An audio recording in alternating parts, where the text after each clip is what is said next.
Good evening, Professor Waghray. We are having some technical difficulty with Dr. Prachi trying to connect back, and Okay. though we are live, we are just waiting for Dr. Prachi to connect, and then Okay. she can introduce you and you can start Yeah. the session, sir. Fine. So please bear with us for a few. Yeah, no issues, sir. Thank you, sir.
Sir, is the CV visible, sir?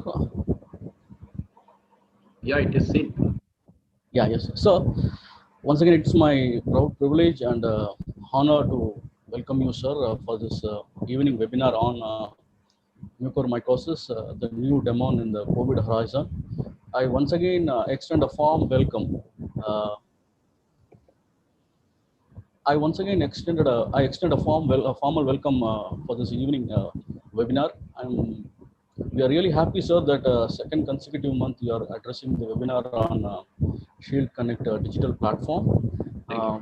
Thank you very much, sir. And I will now straight away go on to introduce you to the audience. Dr. Pradyut Waghray is a senior pulmonologist with 34 years of experience, currently professor and head of the department of SVS Medical College, Mahbub Nagar.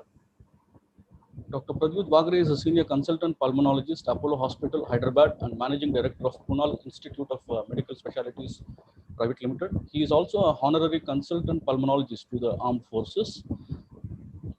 In recognition of his academic achievements, he was recently conferred with the fellowship of the Academy of Medical Specialties by the Indian Medical Association. He is also a fellow of American College of Chest Physicians and member of the British Thoracic Society and also gold member of European Respiratory Society. He was recently elected as fellow of the Royal College of Physicians, London, United Kingdom. He has many international publications and presentations to his credit. Additionally, he also serves in the COVID Advisory Board for the Union Government of India.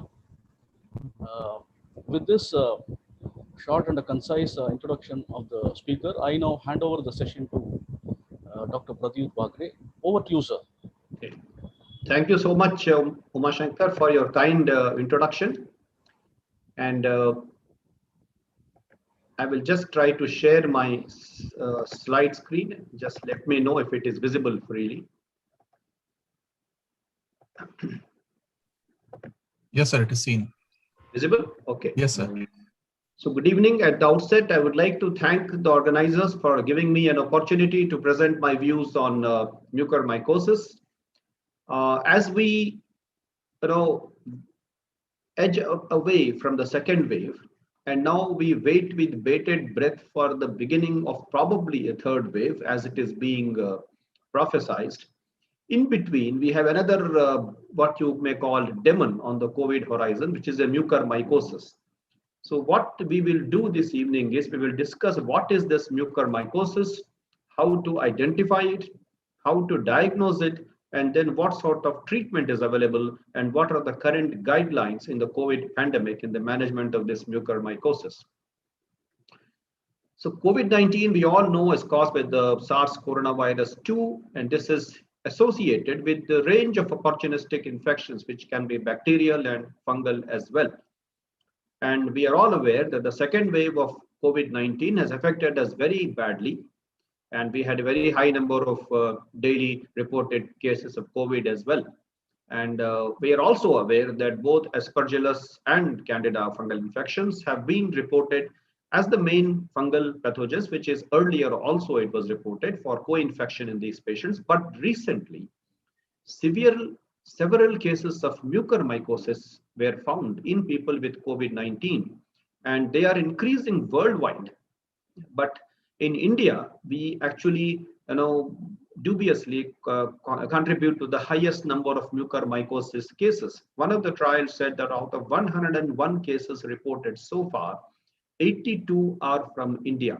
So then why is this occurring so high in India? What are the current reasons? We'll analyze that as we go around.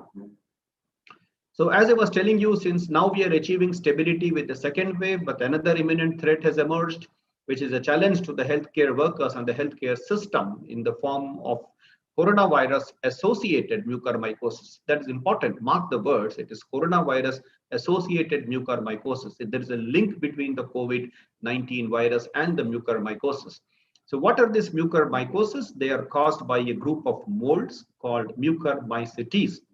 It is generally rare, but if it occurs potentially fatal infection, especially in immunocompromised people.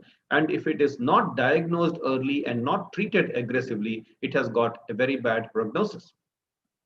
Now, often this is referred to as the black fungus because of the pathophysiology presenting as thrombus and then blackening of the skin and the nasal turbinates. And the incidence of mucormycosis has risen more rapidly during the current second wave when compared to the first wave. So then what are the types of fungi that cause this mucormycosis? This mucormycosis is a relatively old disease, and it was identified as early as 1885 by Dr. Paltov, when it was labeled as a phycomycosis or zygomycosis. And again, it was in 1957 that Dr. Baker, an American pathologist, coined this term as mucormycosis. Mucormycosis is characterized by certain mold fungi, which are typically angio-invasive in nature, by which I mean they invade the blood vessels, and that is how they spread very rapidly.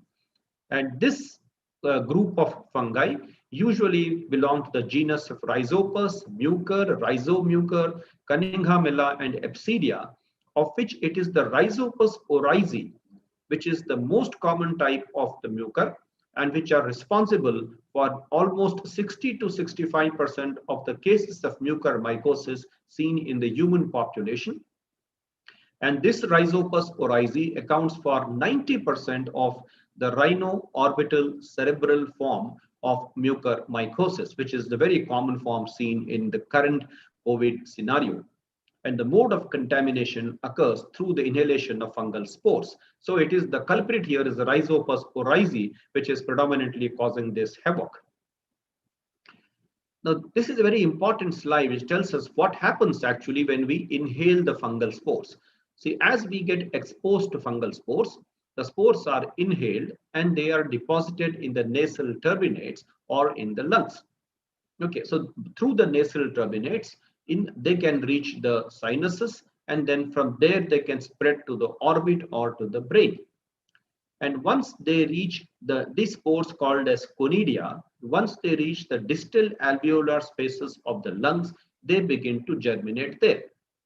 Similarly, in some of the immunocompetent persons, the spores can be inoculated into the tissues with penetrating trauma, which are contaminated by these fungal spores.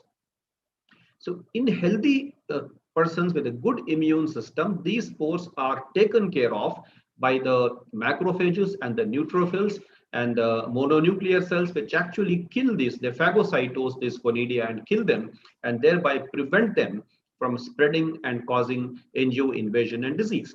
So therefore, though this is a very common spore available growing on vegetations and soil, we all inhale these spores, but because of our robust immune system, we are able to stop them here itself and prevent the spread from the nasal sinuses, or they don't even enter the lungs.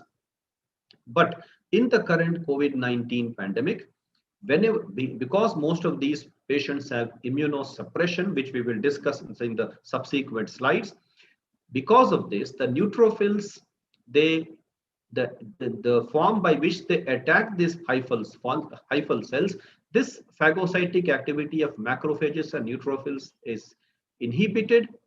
These are by various mechanisms, that is, this phagocytic activity is inhibited by the COVID infection itself, by the treatment such as the glucocorticoids, and the diabetes or the hyperglycemia itself, neutropenia due to any underlying condition related or unrelated to COVID can also hamper this phagocytic process of the macrophages. It is also found that acquisition of free iron, which is increasingly seen in hyperglycemic patients, and especially those with diabetic ketoacidosis, the free iron levels are increased, and these free iron levels increase are also known to support hyphal proliferation. So COVID-19 itself, glucocorticoids, neutropenia, hyperglycemia, and free iron load, all these are factors present in the COVID pandemic, which actually are preventing the phagocytic activity of these macrophages and neutrophils, and thereby resulting in invasion of this fungus into the blood vessels, causing angio invasion with growth in the tissues, causing hemorrhage, thrombosis, and necrosis. That is why you get the black scar, and that's how the name of black fungus came. And if this is not checked, it can disseminate and involve all other vessels and can go anywhere in the body.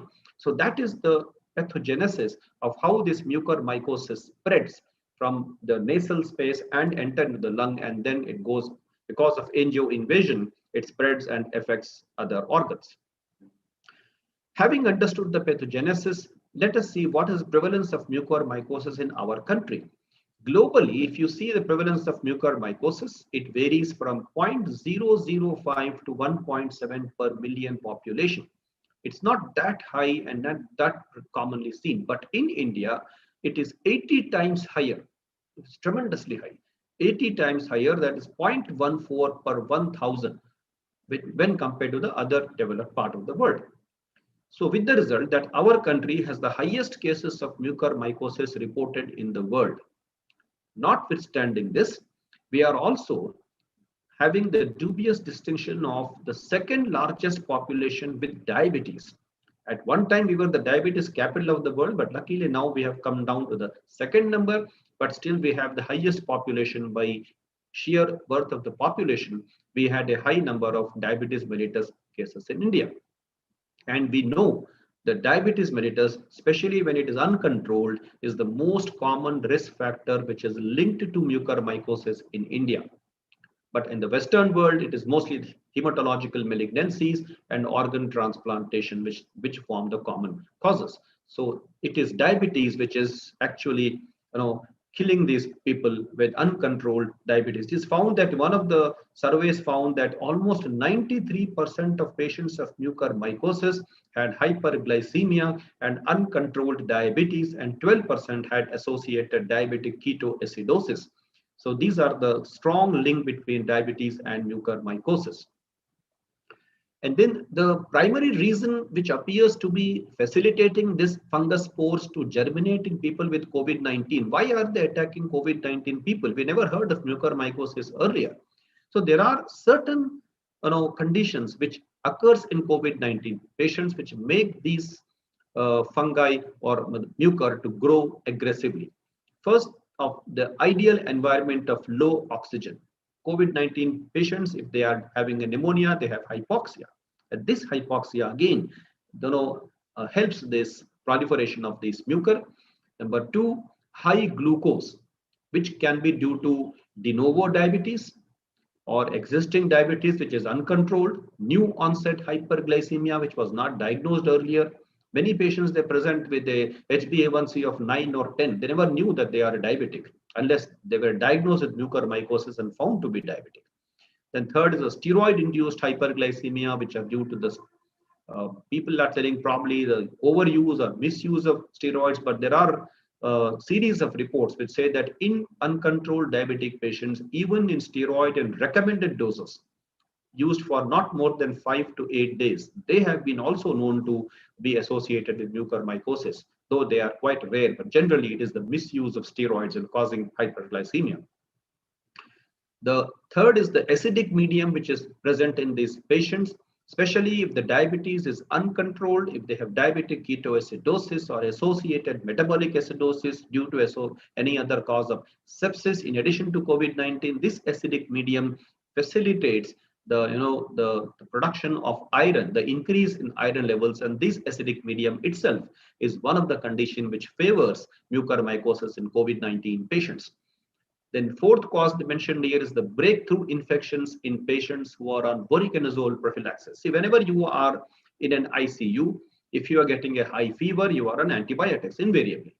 If a patient on antibiotics is not improving, what we do generally is we start them on prophylactic antifungals. And the common antifungals which we are all trained and aware are aspergillus and candida. So most of our patients, they are put on voriconazole prophylaxis. So this voriconazole is known to be one cause of causing breakthrough mucormycosis infections. That the drug itself is the risk for developing mucormycosis. As I told you, high iron levels due to increased ferritins, which are more present in hyperglycemia and in metabolic acidosis or in an acidic medium. These high iron levels are also a cause for increasing mucormycosis in COVID-19. The decreased phagocytic activity of the white blood cells of macrophages, neutrophils, and mononuclear cells, and this phagocytic activity is reduced due to the immunosuppression, which can be due to various causes. It can be mediated by the SARS-CoV-2 itself, or it can be steroid mediated, or it can be due to any other background comorbidities like extensive or uncontrolled diabetes. All these factors, coupled with several other shared risk factors, including prolonged hospitalization and ICU stays, either with or without mechanical ventilators. So this is a very important slide because these points, like I repeat again, hypoxia, high glucose, acidic medium, patients on voriconazole, high iron levels, decreased phagocytic activity, long ICU stays, with or without mechanical ventilators. These are the causes which are facilitating COVID-19 patients in India to develop this mucormycosis. This diagram explains us the postulated interactions of diabetes, steroids, and COVID-19. If you see on the top end, you see the COVID-19. Here is the COVID-19 by itself. As I said, it increases the levels of cytokines. If the patient is going into cytokine storm, or even in the COVID pneumonia, we see that the CRPs and D-dimers are elevated. And when he goes into cytokine storm, the interleukin-6 gets elevated. So typically these rise in cytokines, especially interleukin-6, what they do is they increase the level of ferritin. How they increase the ferritin level? They increase the ferritin synthesis, that is, they manufacture more ferritin, and they also reduce the transport of iron, thereby increasing the level of ferritin and the intracellular free iron. So we just discussed that the more the intracellular free iron, the more is the production of reactive oxygen species, and the more production of reactive oxygen species makes them more prone to develop mucormycosis. Secondly, the COVID also causes hypoxia, which we have discussed. It causes lymphopenia. It reduces both the CD4 and the CD8 T cell counts, causes inflammation of the endothelial walls, making them more prone to develop thrombosis and thereby facilitating the angio invasion of this fungus. Thirdly, COVID-19, as we discussed, can cause metabolic acidosis due to associated sepsis. This metabolic acidosis causes increased endothelial receptor glucose regulated protein 78 and increased mucorales adhesin spore coat protein COT-H. These two factors again increase the angio-invasive nature and make these patients to develop more of mucormycosis. So this is especially due to the COVID itself. And then when these COVID patients are having pre-existing diabetes, or once they are given corticosteroids for their treatment, they result in acute hyperglycemia with already existing uncontrolled diabetes. Probably chances are going into diabetic ketoacidosis, and this acidosis, as we have seen, increases the ferritin levels, increases metabolic acidosis, and thereby a combination of this unholy trinity, what we call as COVID-19 plus corticosteroids plus pre-existing diabetes and mucormycosis. All these, they form a unholy chain, and thereby make these patients more vulnerable to mucormycosis. So although mucormycosis is extremely rare in healthy individuals, we have just seen that several immunocompromised conditions can predispose it. We have just discussed about the uncontrolled diabetes or diabetic ketoacidosis, how they make us more prone to develop COVID.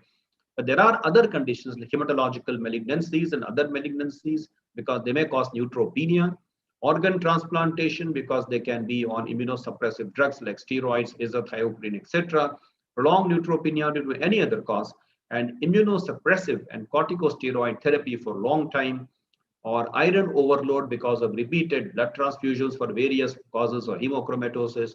Deferoxamine therapy. Deferoxamine is an iron chelator which was used earlier for iron and aluminum chelation. That itself is known as a very strong precursor to develop mucormycosis. Severe burns, AIDS, intravenous drug abusers can cause endocarditis with this mucormycosis, malnutrition, and open wound following trauma. Mucormycosis can involve any organ basically. It can involve the nose, sinuses, brain, orbit, lung, gastrointestinal tract, skin, jaw bones, joints, practically everything. And when it invades, it can invade the mediastinum, the pericardium, even the diaphragm. But it is the rhino-orbital cerebral mucormycosis, which is the commonest variety seen in clinical practice, not only in India, but all over the world. And it is one important thing is the speed at which it disseminates. The rapidity at which this mucormycosis disseminates is a very extraordinary phenomenon of this fungus. And they say even a delay of 12 hours in the diagnosis could be very fatal. And that can increase the mortality because, as they have shown earlier, that 50% of cases of mucormycosis were diagnosed only in post-mortem autopsy series. Therefore, it is very important to suspect these cases and go for a fast diagnosis and start the treatment. Rhino-orbital cerebral mucormycosis is an entire spectrum ranging from limited sinonasal disease, where only the sinuses and the nose is affected, to limited rhino-orbital disease, which can progress to orbits, or rhino-orbital cerebral involvement, where there is a CNS involvement as well. And they say the area of involvement again may differ from patient to patient and depending on the underlying condition. For example, they say the rhino-orbital cerebral mucormycosis is frequently associated with uncontrolled diabetes, hyperglycemia, and diabetic ketoacidosis. So diabetics uncontrolled are more prone for rhino-orbital cerebral mucormycosis, whereas it is the pulmonary involvement is often observed in patients having neutropenia due to other causes like malignancies, bone marrow transplants, organ transplants, hematological malignancies, etc. And the GIT involvement gets more common in malnourished individuals. So it depends on which pre-existing condition is there, which is favoring the growth of this mucormycosis. Depending on that, that particular organs is affected. The typical pathological hallmark of mucormycosis, as we discussed, is giant cell invasion. It invades the vessels, causes thrombosis, and causes necrosis of the underlying tissue. So giant cell invasion, thrombosis, and necrosis of the tissue is the pathological hallmark of mucormycosis. So what are the signs and symptoms of mucormycosis? We have read it everywhere. The patient may present you with facial pain or pain over the sinuses, but they may have pain in the teeth or in the gums. Sometimes they present with paresthesia, or decreased sensation over half of the face, depending on the fifth nerve being involved. Sometimes they present with blackish discoloration of the skin over the nasolabial groove or the LA nasi, or they may have simple nasal crusting and nasal discharge, which could be black blackish or blood tinge, which is usually mistaken for a clotted blood on the nasal turbinates, but actually it may turn out to be a mucormycosis. If the eye is getting affected, they can present with periorbital swelling or conjunctival chemosis. If the disease is affecting the optic nerve, they can produce with pain, loss of vision, blurring of vision, or diplopia. And that even they can become blind because of the optic nerve involvement. Sometimes loosening of teeth, palatal discoloration, or gangrenous inferior turbinates can be present. And as far as the lungs are concerned, there is worsening of respiratory symptoms, hemoptysis, chest pains. A patient may present you with just dry cough followed by breathlessness, hemoptysis, chest pain, and or sometimes the neurological involvement they can present with persistent headache. I have seen 2 cases of like this persistent headache and alteration of consciousness. So having known this, now then how do you investigate and diagnose mucormycosis? See, the investigation and diagnosis of mucormycosis is important because the time is fast here that we have to act very fast. So if you have a good clinical suspicion and good radiological suspicion of COVID-19 with a background of immunosuppression, you don't have to go for all the cultures and this one because a lot of time will be wasted. As we have seen, as small as 12 hours delay can really cause a havoc. So as far as the investigations are concerned, the non-contrast CT scan of the paranasal sinuses are done very commonly to look for any bony erosions. If there is an involvement of the central nervous system or the orbit, then the MRI brain can be done for a better delineation of CNS involvement. For the lungs, high resolution CT scan of chest is the best investigation to pick up early lesions even when compared to simple X-ray. If this shows, they may show nodules, 10 or more than 10 nodules, a reverse halo sign, CT bronchus sign, etc., which we will discuss subsequently. And sometimes we may have to go for a CT angiography to rule out any embolus. This is a scan of the 73-year-old man presenting with pain in the left side of the face and in the orbit. A is the coronal CT, which shows soft tissue density here involving both ethmoidal sinuses and the left maxillary sinuses with extension into the extracoronal space of the left orbit. This is where it has extended. This picture shows us the axial CT scan shows soft tissue density in the orbit, which is in the apex region, the red arrow which is shown here. This CT, these are of the 2 different patients with bony involvement in chronic mucormycosis. This CT scan shows mixed areas of sclerosis and irregular lysis involving the anterior and middle skull base. Here it is CT showing rarefaction and thickening of the maxillary sinus and adjacent soft tissue density. This is the MRI post-contrast enhancing, which shows hypo-intense pattern involving the left ethmoid sinus, which is shown by this yellow arrow. Intense enhancement pattern in left maxillary sinus and heterogeneous enhancement pattern in the left ethmoid sinus and surrounding the left internal carotid artery. So where it is trying to invade the carotid artery. Coming to the lungs, this is the CT bronchus sign, which is endobronchial lesions are commonly seen in diabetics.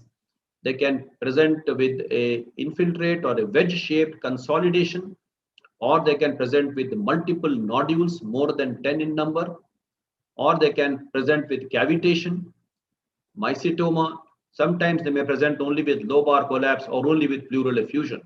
Okay, but it is the importance of the in the background of immunosuppression that if these shadows are seen, don't waste your time for a bacterial pneumonia or other things. Please go investigate fast and treat for mucormycosis, especially if you have a nodules of more than 10, either cavitation or associated pleural effusion. Halo sign and air crescent sign are seen in mostly one of the series in 12% of these patients had halo sign, but the reverse halo sign, they say, is almost very, very typical of mucormycosis. So what is this reverse halo sign? There is a focal area of ground glass opacities here. surrounded by a ring of consolidation, which are seeing the black arrow here. So there is a focal area of ground glass opacities as seen in these three slides, surrounded by an area of consolidation. That is the typical reverse halo sign. If you see these in patients who are immunosuppressed and so where you are suspecting mucormycosis, if this picture is seen, you can start the treatment. You don't have to do any other test. This is seen in almost 20 to 90% of pulmonary mucormycosis because the mortality in pulmonary mucormycosis is so high that you have to add very, very aggressively.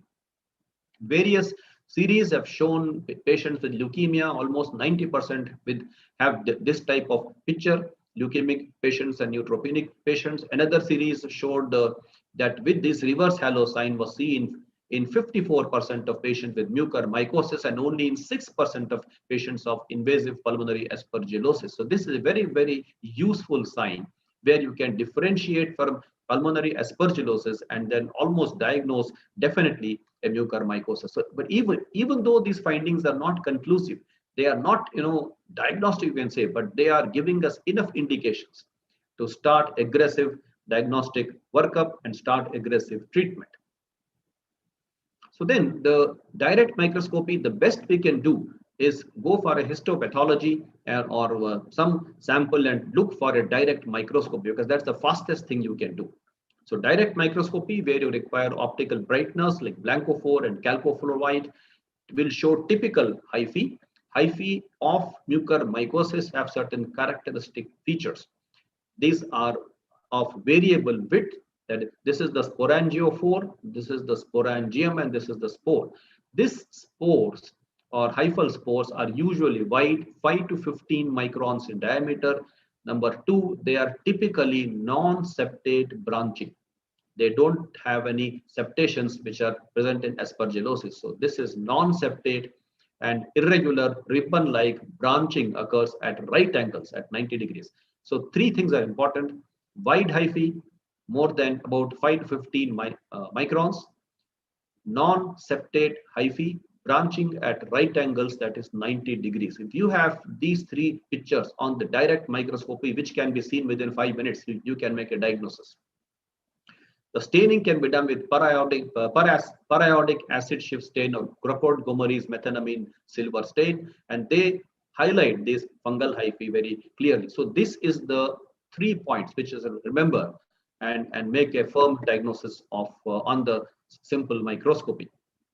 So microbiological identification of hyphae based on diameter, as we discussed, of 5 to 15 microns, presence of or absence of septa, and the branching angle, right angle or acute angle, they differentiate it from other fungal infections. Still, the old criteria of 1950 mentioned by Smith and Krishna for the early diagnosis of mucormycosis still holds good. Any presence of black necrotic turbinate, easily mistaken for dry crusted blood. If you do a nasal endoscopy and find crusted blood, think of mucormycosis. Blood tinged nasal discharge and facial pain occurring both on the same side, think of mucormycosis. Soft periorbital or perinasal swelling with discoloration and induration, look for mucormycosis. Patient has ptosis of the eyelid, proptosis of eyeball, complete ophthalmoplegia, or if they have multiple cranial nerve palsies which are not related to the documented lesions, think of mucormycosis and start the treatment very, very fast. If you, the gold standard of diagnosis is histopathology. If it is possible, it is not possible in lung to take a biopsy in these very sick patients where you have to go for a bronchoalveolar lavage and look for the hyphae. But in rhino-orbital cerebral mucormycosis or skin cutaneous mucormycosis, you can take biopsies and then you will see the typical hyphae are seen as shown here on this slide. And in neutropenic, the associated neutrophilic or granulomatous inflammation may be present. This is absent in few cases of immunosuppressed patients. Since this is an invasive disease, so mostly they are characterized by prominent infarcts and angioinvasion. If you are seeing an invasion occurring in of the blood vessels, this is a very, very important sign that this disease is going to be rapidly spreading and has a fatal outcome. So invasive disease is characterized by prominent infarcts and angioinvasion on histopathology. Perineural invasion may be seen in extensive neutropenic patients. Angioinvasion is very commonly seen. So presence of hyphae, granulomatous inflammation, and signs of angio-invasive invasion. These are the classical signs of histopathology. Having done the diagnosis, now what are the treatment? The golden rules, principal rules of treatment of mucormycosis is again early diagnosis. Please keep it in mind, think about it, look for it, and make a very early diagnosis. And as soon as possible, administer active antifungal drugs. Also, they may require various type of surgical maneuvers to remove or debulk the lesion. Reversal of any underlying immunosuppressive factors like correction of hyperglycemia, stoppage of steroids, any other immunosuppression. Then complete surgical removal as much as possible of the infected tissues.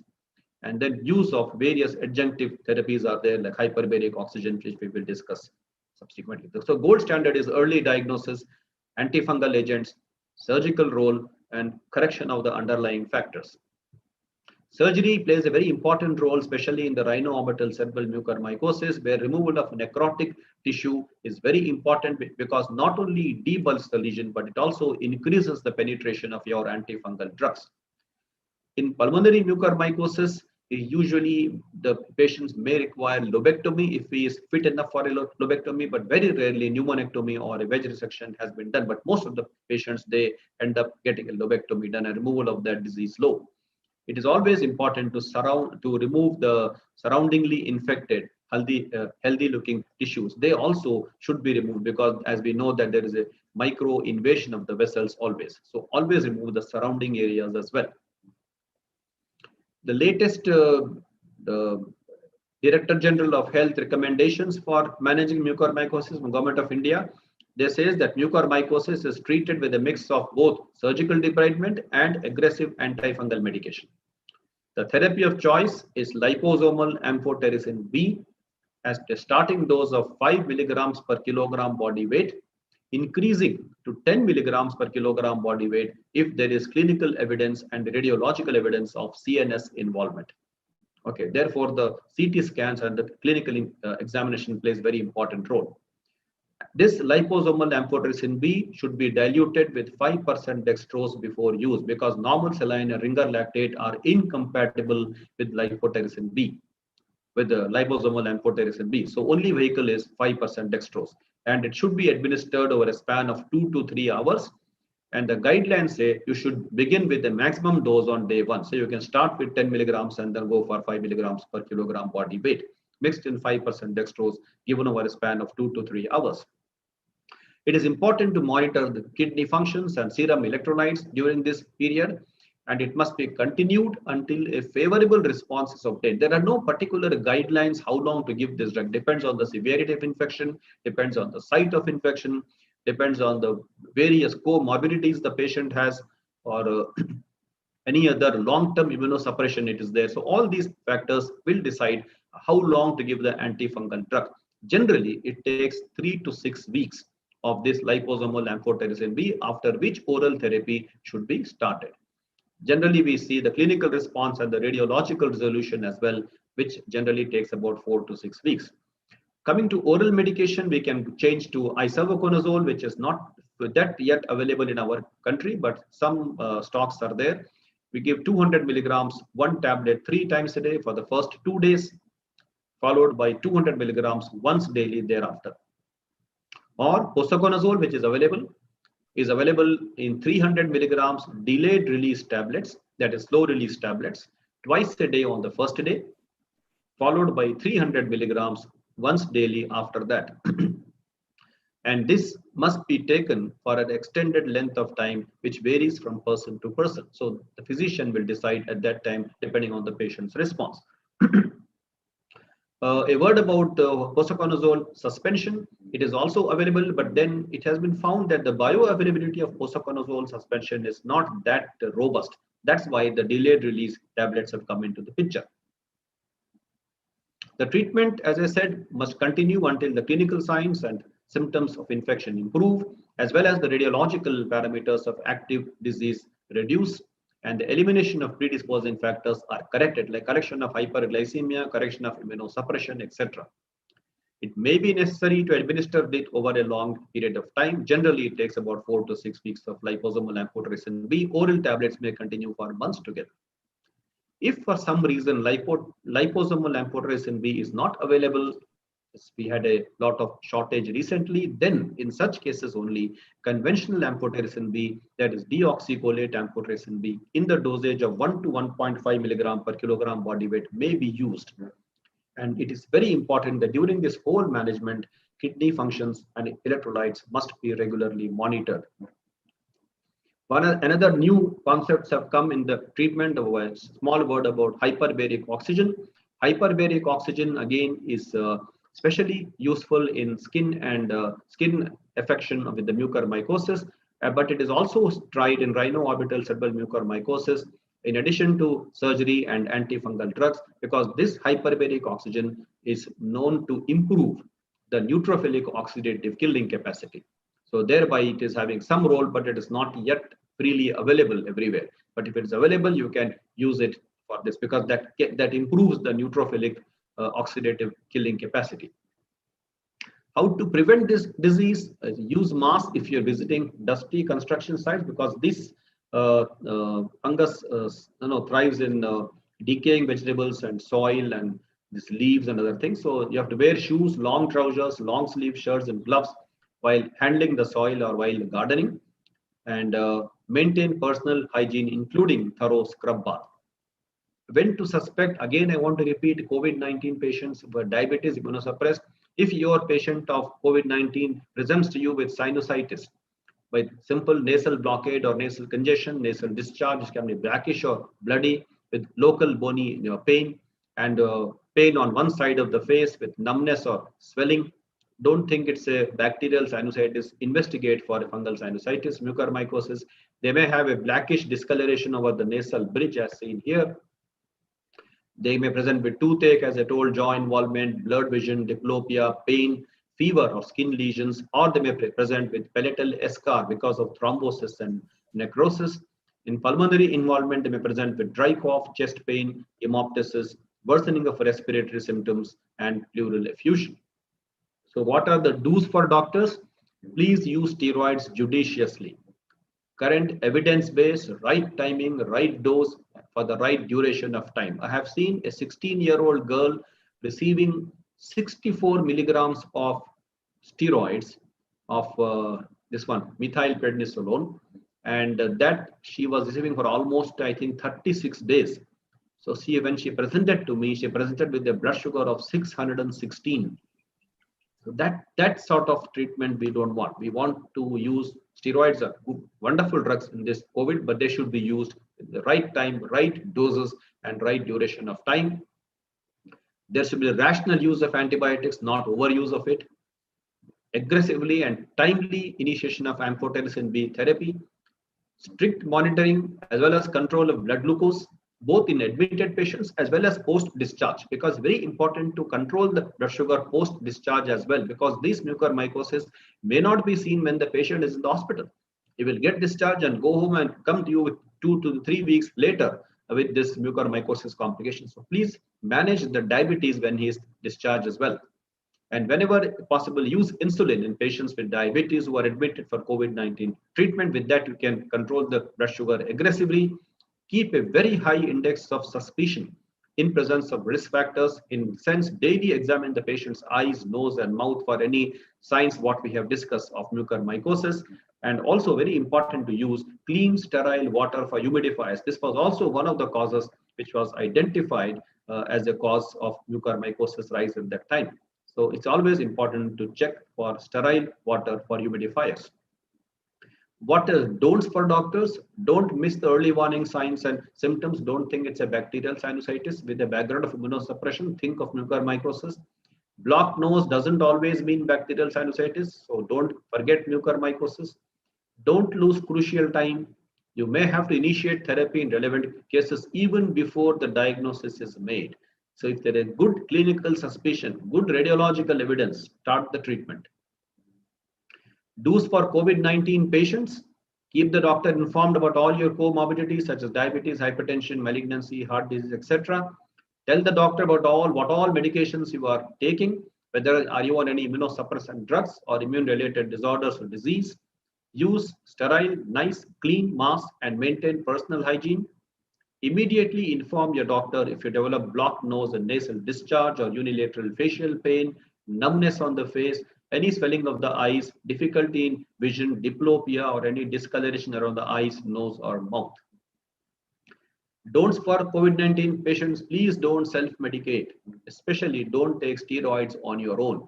See, when this COVID-19 came, people were asking us, sir, you are not starting steroids. So even a medical shop fellow used to give steroids. Now the same patients ask, even if we write them steroid inhaler, they are telling, no sir, I will get mucormycosis, don't give me steroid. So please don't take it on your own, but take it when your doctor advises you because he knows what he is doing. So in conclusion, I would like to say that mucormycosis is seen more common in immunocompromised people for various causes of immunosuppression.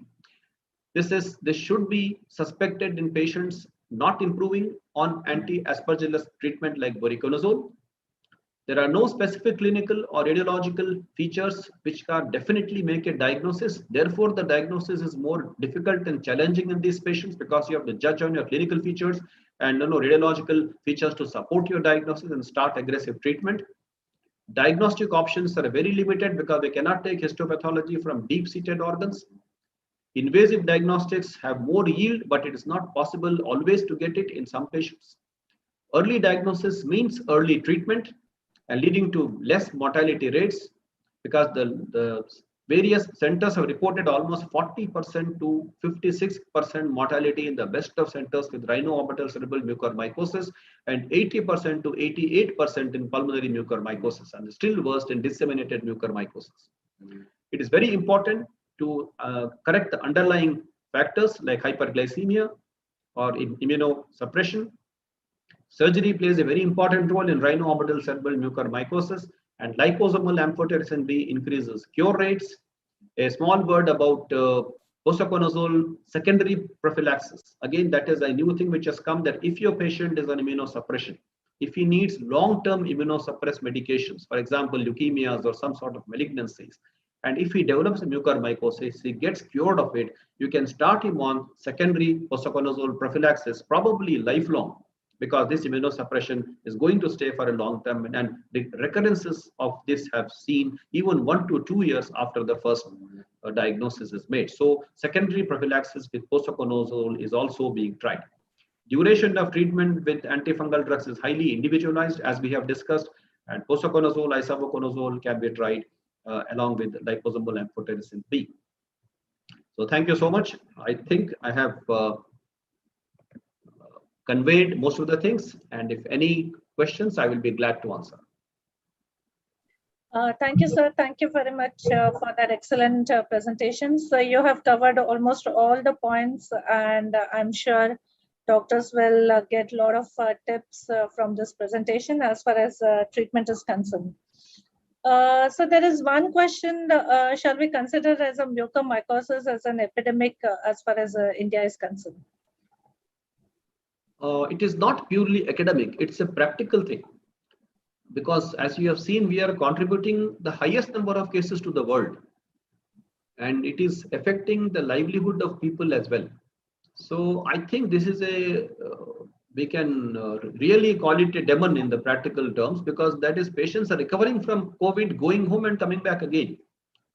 So this is the thing which has to be taken very seriously, get early diagnosis and start aggressive treatment. Right, sir. So maybe because the highest number is about COVID are also high from India, so probably that's the reason we are contributing more mucormycosis. COVID is high, diabetic is high, and thereby the mucormycosis is high from our country. Right, sir. Right, sir. So any other tips apart from that, from the day-to-day clinically, as far as mucormycosis is concerned, would you like to summarize at the end? I think what I would like to summarize is please check for diabetes, because as we said, various trials have shown that almost 80% to 90% people with mucormycosis were found to be having uncontrolled diabetes. Okay. Yes. So check for diabetes, control it aggressively while your patient is in the hospital, and keep a check on the post-discharge as well to see that his blood sugar is under control. That is very important. Secondly, the optimal use of steroids in the right dosage, right time you should start the steroids, not too early and not too late, and give it for the right duration of time. Don't overuse it or abuse the steroids. Tell the patients also not to demand from you to give steroids or not to give steroids. They should listen to what you are telling. Right. And thirdly, keep your eyes and ears open for the clinical signs and the radiological signs, what we discussed of this disease, so that you can make a diagnosis early and start the treatment aggressively. So that will be my take-home message. Right. So thank you very much. So these were the only two questions. There are no additional questions. Okay. So thank you for the support and for this beautiful presentation, sir. Thank you very much. Thank you, Madam. Thanks. Madam, Yes, Professor, yes. sir, and Madam, with your permission, can we have a small audio visual on our brand? Yes, sir. If you allow us, then Yeah, we would please like to go ahead. play. Please. Yes. Dr. Shield Healthcare, transforming health with innovation and technology, is the winner of the prestigious Indian Health and Wellness Award. Likes to thank you for helping us achieve through your valuable partnership. Health issues like recurrent respiratory infections can cause complex physiological and biochemical changes leading to ambulatory condition. Therefore, we need a specific immune booster to strengthen the respiratory immunity. So, introducing Rudimin Mu tablets and Rudimin Mu syrup to strengthen the respiratory immunity. Rudimin Mu tablets and syrup are a specific combination of 4 bioactive ingredients along with immunovitamins and minerals. The bioactive ingredients are tinocoridin, curcuminoids,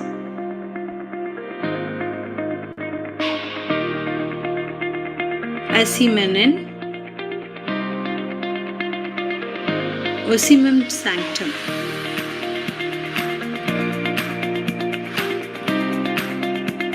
Rudimin Mu is also enriched with immunovitamins like vitamin A, vitamin C, vitamin D3 and minerals like zinc and selenium. As per ESPN guidelines May 20, daily allowance of vitamins, minerals and trace elements maximizes nutritional defense for patients susceptible to frequent respiratory infections. Therefore, please prescribe Rudimin Mu tablets and syrup in recurrent respiratory infections. Only Rudimin Mu strengthens the respiratory immunity. Dose of Rudimin Mu tablet is 1 tablet BID. Dose of Rudimin Mu syrup is 5 ml BID. Dr. Rudimin Mu shields immunity. Thank you. Thank you, Umashankar. Thank you very much. Thank you, sir. Thank you. Thank you, sir. Thank you.